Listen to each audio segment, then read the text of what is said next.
சட்டமன்றத்துல வந்து முதலமைச்சர் பேசும் பொழுது ஊர்ல கல்யாணம்னா மார்பிள சந்தனம் அந்த மாதிரி கூட்டணிக்காக எடப்பாடி வந்து ஆள் தேடி கொண்டிருக்கிறார் அப்படின்ற ஒரு விஷயத்த சொல்றாங்க.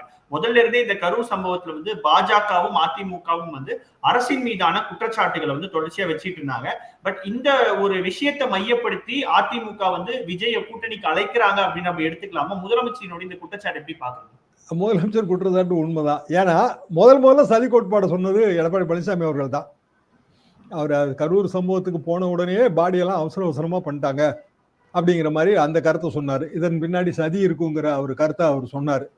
அதுக்கு இன்னும் சொல்ல போனா விஜய் தரப்பே அதுக்கு பிறகுதான் சதி கோட்பாடை கையில எடுத்துச்சு. இங்க மதுரையில போடும்போது பெட்டிஷன் போடும்போது அப்படியெல்லாம் ஒன்றும் சதியே நடக்கல, இது வெறும் ஆக்சிடென்ட் தான் சொன்னாங்க. மதுரை பெட்டிஷனுக்கும் சுப்ரீம் கோர்ட் பெட்டிஷனுக்கும் வித்தியாசம் இருந்ததுங்க. அதை கூட நம்ம சரியா பாயிண்ட் அவுட் பண்ணல, தெளிவாவே சொல்லுச்சு. அதனாலதானே மதுரை ஹைகோர்ட் பெஞ்ச் வந்து தள்ளுபடி பண்ணுச்சு. வெறும் ஆக்சிடென்ட் தாங்க, இதுக்கு எப்படிங்க வந்து புஷி ஆனந்த் பொறுப்பாக முடியுங்கிற கேள்வி தானே கேட்டாங்க மதுரையில.